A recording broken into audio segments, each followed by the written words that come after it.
प्रदेश के गाजियाबाद में रविवार को मुख्यमंत्री योगी आदित्यनाथ ने कहा कि समाजवादी पार्टी ने चुनाव में दंगाइयों को टिकट दिया है। सीएम योगी ने कहा, जब सपा सत्ता में थी तब अखिलेश यादव की सोच विनाशकारी थी, जबकि बीजेपी की सोच विकास की थी। बकौल योगी, सपा फिर से राज्य में दंगों की आग में झोंकना चाहती है। पश्चिमी बंगाल की मुख्यमंत्री ममता बनर्जी ने कहा, आज तक हम नहीं जानते कि नेताजी सुभाष चंद्र बोस के साथ क्या हुआ था। नेताजी की 150वीं जयंती के मौके पर ममता ने पूछा, केंद्र ने अभी तक नेताजी की मौत से जुड़ी फाइल्स को सार्वजनिक क्यों नहीं किया है? केंद्र केवल नेताजी की प्रतिमा स्थापित करके उनके प्रति प्रेम का दावा नहीं कर सकती है। महाराष्ट्र के मंत्री आदित्य ठाकरे ने दादा बाला साहेब ठाकरे की जयंती पर उनके साथ अपने बचपन की तस्वीर शेयर की है, जिसमें आदित्य क्रिकेट बैट पकड़े हुए दिख रहे हैं। वहीं महाराष्ट्र के मुख्यमंत्री उद्धव ठाकरे के निजी दफ्तर ने उदय व आदित्य की तस्वीर शेयर की, जिसमें वो सुभाष चंद्र बोस व बाबा साहेब को श्रद्धांजलि दे रहे हैं। प्रधानमंत्री नरेंद्र मोदी ने इंडिया गेट पर नेता सुभाष चंद्र बोस की होलोग्राम प्रतिमा का अनावरण करने के बाद कहा, आज़ादी के अमृत महोत्सव का संकल्प है कि भारत अपनी पहचान और प्रेरणाओं को पुनर्जीवित करेगा। उन्होंने कहा कि दुर्भाग्य रहा कि आज़ादी के बाद देश की संस्कृति और संस्कारों के साथ अनेक महान व्यक्तियों के योगदान को मिटाने का काम किया गया है। पंजाब के पूर्व मुख्यमंत्री और पंजाब लोक कांग्रेस के प्रमुख कैप्टन अमरिंदर सिंह ने पंजाब चुनाव के बाद कांग्रेस या आम आदमी पार्टी के साथ किसी भी तरह से गठबंधन से इनकार किया। उन्होंने कहा कि पीएलसी, बीजेपी और शिरोमणि अकाली दल संयुक्त गठबंधन चुनाव जीतेगी। वहीं उन्होंने सभी 117 सीटों पर प्रचार करने की बात भी कही है। आईएएस कैडर नियमों के संशोधन का विरोध करते हुए केरल के मुख्यमंत्री पिनराई विजयन ने प्रधानमंत्री नरेंद्र मोदी को पत्र लिखा है। विजयन ने लिखा है कि आईएएस प्रतिनियुक्ति नियमों में प्रस्तावित संशोधन राज्य सरकारों की पॉलिसी लागू करने को लेकर अफसरों में डर पैदा करेगा। वहीं तमिलनाडु के सीएम एम.के. स्टालिन ने भी संशोधन के विरोध में पीएम को पत्र लिखा है। केंद्रीय मंत्री अमित शाह ने कहा है कि नेता सुभाष चंद्र बोस की 125वीं जयंती पर उनकी भव्य होलोग्राम प्रतिमा लगाने का निर्माण प्रधानमंत्री नरेंद्र मोदी ने किया है। उन्होंने कहा कि यह प्रतिमा देश की आने वाली पीढ़ियों को पराक्रम, देशभक्ति और बलिदान की प्रेरणा देगी।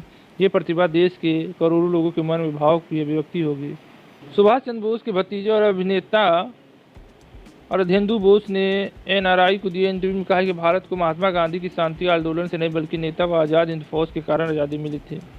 बकौल अर्धेंदु इसको इंग्लैंड के तत्कालीन प्रधानमंत्री क्लीमेंट रिचर्ड एंटी ने भी स्वीकार किया था। गौरतलब है कि सुभाष चंद्र बोस की 125वीं जयंती पर ऐसा हो रहा है, तो शायद इनको इतिहास थोड़ा पढ़ लिए होते कि सुभाष चंद्र बोस आज़ादी से पहले ही प्लेन दुर्घटना में मर गए थे और जापान से जो सेना लाई थी उनकी वो सेना पकड़ी गई और उन पर मुकदमा हुआ, कई लोगों को फांसी भी हो गया।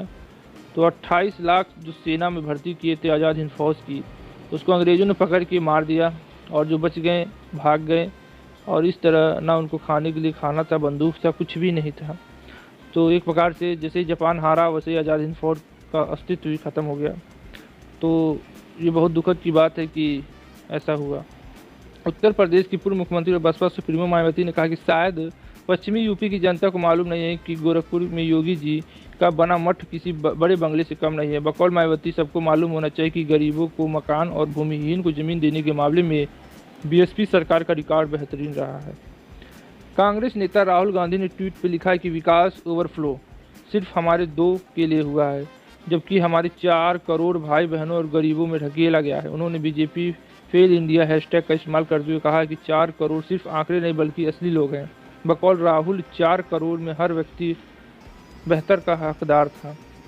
महाराष्ट्र कांग्रेस के अध्यक्ष नाना पटोले ने लघु फिल्म मैंने गांधी को क्यों मारा के रिलीज को लेकर कहा कि यदि आप गांधी जी के हत्यारे को नायक के रूप में चरित्र करते हैं तो यह स्वीकार नहीं है। कांग्रेस इसका विरोध करेगी और महाराष्ट्र में इस फिल्म की रिलीज की अनुमति नहीं देने के लिए मुख्यमंत्री से अनुरोध किया है।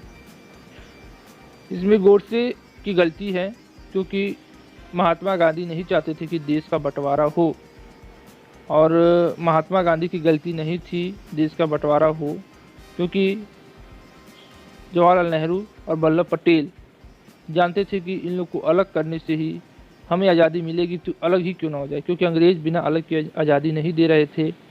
और मुस्लिम लीग भी जो जिन्ना थे वो भी कह रहे थे कि हमें अलग राज्य देश चाहिए। तो बड़ा धड़ था जो अलग होने की बात कर रहा था, और गांधी जी सबके मत से ही हो रहा था, और गांधी जी का इसमें कुछ भी रोल नहीं था। गोडसे के मन ने अपने मन में बना लिया कि नहीं, गांधी जी के कहने से ही देश का विभाजन हुआ है, तो कोई क्या कर सकता है, और उन्होंने जाके गोली मार दी। ये गलत था, गांधी जी ने कुछ भी नहीं किया था। हाँ, लीडर का था, जिम्मेदारी आती है देश को तोड़ने का, मगर वो गलत है क्योंकि लीडर वही करता है जो जनता कहती है। जो जनता मांग रही थी उसे अंग्रेज़ों ने पूरा किया और बेचारे फंस गए गांधी जी।